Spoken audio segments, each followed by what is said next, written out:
नमस्ते, आपके साथ मैं हूं जेपी शर्मा और आप देख रहे हैं खबर उत्तर प्रदेश। यानी 7 बज चुके हैं और 7 बजने के साथ ही उत्तर प्रदेश की तमाम बड़ी खबरें लेकर हाजिर हो चुके हैं। लेकिन आज सबसे पहले बात करेंगे हम बीजेपी की। दिल्ली के प्रगति मैदान में स्थित भारत मंडपम में बीजेपी के 2 दिवसीय राष्ट्रीय अधिवेशन का आगाज हो गया। इसमें पार्टी की राष्ट्रीय कार्यकारिणी की तमाम नेता जुटे। इस बैठक में पीएम मोदी, पार्टी अध्यक्ष जेपी नड्डा, गृह मंत्री अमित शाह समेत तमाम बड़े नेता हिस्सा ले रहे हैं। 2 दिन की इस बैठक का मुख्य एजेंडा 2024 का लोकसभा चुनाव रहेगा। पीएम मोदी भी पार्टी कार्यकर्ताओं को संबोधित करेंगे। बीजेपी इस बैठक में पार्टी अपनी रणनीति बनाएगी। सीएम योगी भी इस बैठक में हिस्सा लेने के लिए पहुंचे हुए हैं। भारत मंडपम में बीजेपी का मंथन। अब की बार 400 पार। 24 के चुनाव में बीजेपी ही बाहुबली। 370 प्लस की रणनीति, मोदी की गारंटी।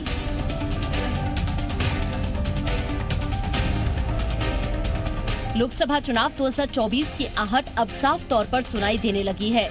चुनाव की अधिसूचना फरवरी के आखिर या फिर मार्च के शुरुआती हफ्ते में जारी होने की संभावना है। इसे देखते हुए बीजेपी के साथ विपक्षी दल भी चुनावी तैयारी में जुट गए हैं। इन सब के बीच बीजेपी का 2 दिवसीय राष्ट्रीय अधिवेशन दिल्ली में शनिवार से शुरू हो गया। जानकारी के मुताबिक बीजेपी की इस बैठक में 2 प्रस्ताव लाए जाएंगे।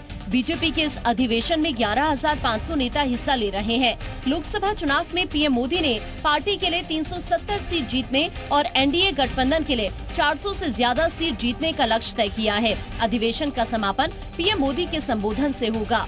सूत्रों के मुताबिक राष्ट्रीय कार्यकारिणी और राष्ट्रीय परिषद की इस बैठक में लोकसभा चुनाव में जीत के लिए रोड मैप तैयार किया जाएगा। साथ ही बीते 10 साल की सत्ता के दौरान लिए गए पार्टी के बड़े और निर्णायक फैसलों पर पीएम मोदी को धन्यवाद दिया जाएगा। इस चुनाव में भाजपा का कार्यकर्ता 370 सीटें जीतकर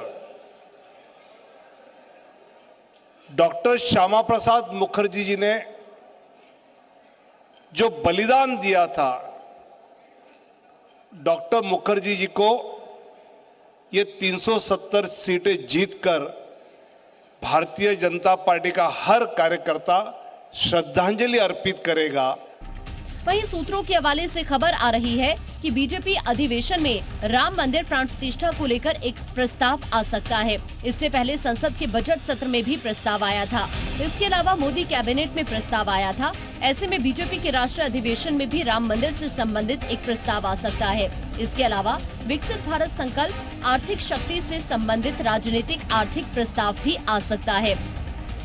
चूंकि बीजेपी एकजुट है, बीजेपी ताकतवर नजर आ रही, दूसरे दलों के साथ उनके अलायंस बहुत स्ट्रांग हैं, दूसरे दलों के तमाम अच्छे नेता बीजेपी की तरफ चले आ रहे हैं, यानी विपक्ष हर तरीके से कमजोर हो रहा है। तो और उसके साथ बीजेपी के पास कई तरीके के अपने जनता के लिए उन्होंने जो काम किए हैं, आर्थिक कार्यक्रम है, उनके जन कल्याण से जुड़े कार्यक्रम है। इसके अलावा जो धार्मिक मुद्दे हैं, खासतौर पर राम मंदिर एक बड़ा इशू है जो जिसके बारे में प्रस्ताव अधिवेशन में लाया जाना है।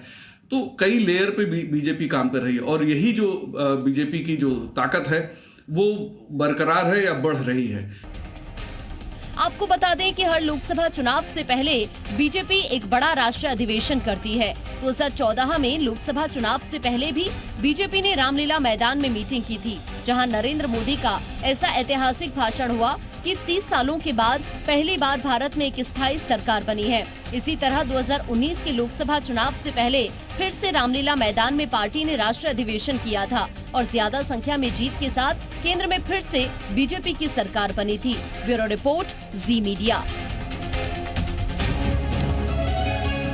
तो चलिए अब आपको हम 2024 के लिए मोदी का विजय मंत्र दिखा रहे हैं। आपको कुछ बिंदु समझा दें। दरअसल बीजेपी 370 की बात कह रही है, यानी हम 370 और एनडीए 400 के प्यार जीतने का दाम बढ़ रही है।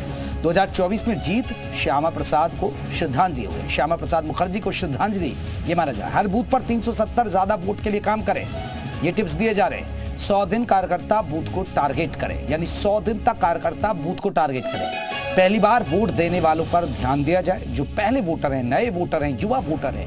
गरीब कल्याण और विकास का अभियान चलाया जाए, जो गरीब कल्याण के लिए योजनाएं चलाई गई हैं। तो ये बीजेपी अपने नीति और रणनीति बना रही है, खासकर 2024 के लिए।